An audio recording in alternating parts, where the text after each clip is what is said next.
In today's Your Healthy Family, since January, the emergency room at Children's Hospital Colorado in Colorado Springs has seen a 118% increase in trauma cases, the majority of which are related to accidents. And more troubling, non-accidental trauma visits to the ER at Children's saw a threefold increase between January and April. With Southern Colorado schools shutting down in mid-March, just a month and a half later, the Children's ER in Colorado Springs had already seen as many trauma patients as they did through the end of July of last year. There have been other situations and circumstances that have really increased their injury levels.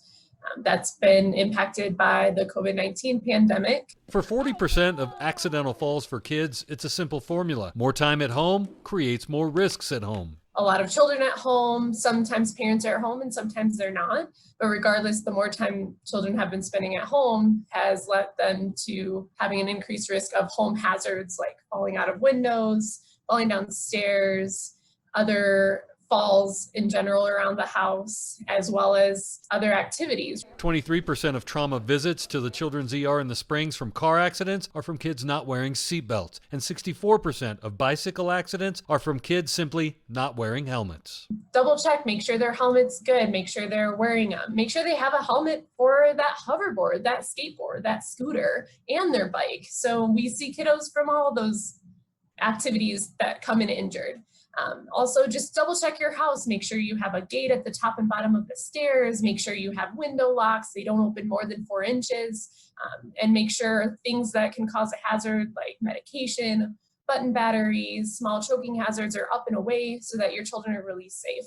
The pandemic seems to have also had other impacts. If you think about some of the pressures and impacts that the pandemic has had, staying at home more, being around your children more, having more economical and occupational stressors, also having a bunch of kids around or having your children around for more time than you're used to as well, can really cause a lot more stress in the family and for caregivers and parents. So unfortunately, some of that does translate to non-accidental trauma and harm to the child. Some of the most heartbreaking cases at Children's deal with child abuse. So yeah, we've had a big increase in non-accidental trauma, and it's not only an increase, but it's an increase in more severe injuries to the children involved. Taking time and connecting with other parents or friends can help you de-stress. Finding ways to de-stress as a parent, trying to connect with other parents, or even as a parent yourself, maybe you're finding you're not at risk or your stress level isn't that high, but maybe your neighbor is, maybe another family member is. So trying to connect with them and have that point of de-stress to communicate about what you're going through and be honest about what you're experiencing can help. And if you think something's not right, don't pretend it's not your problem. If you're concerned about a neighbor or a family member who has children and maybe abuse or neglect could be happening, maybe it's not.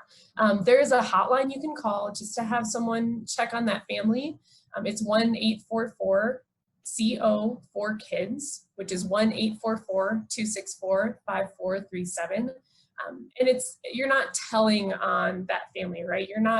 You're concerned for the children, and having someone check on them might not be a bad thing. As the injury prevention coordinator at Children's Hospital Colorado in Colorado Springs, Amanda Abramczyk-Thill says there are many resources in our community that can help families deal with these challenging times. Also, I always like to mention our community resources. So if you are going through this hard time, there are a lot of things out in Colorado Springs and in Colorado that you can connect with. So there's that 211 hotline. It's a Colorado hotline, but you can connect with resources in your local community. It can target whatever area you're in and tell you what's available for whatever resource you're looking for or help you're wanting. Of course, we have good programs. Safe Care Colorado, Peak Vista has a first visitor program in their women's health clinic. Does some good things with parents and caregivers.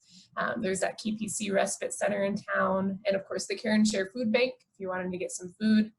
And of course, faith-based organizations are always there to help families. So even if you're not a part of them, you can reach out and see if you can get some help in any way, economical, resource-wise, food, etc. Always watching out for your health. I'm Ira Cronin.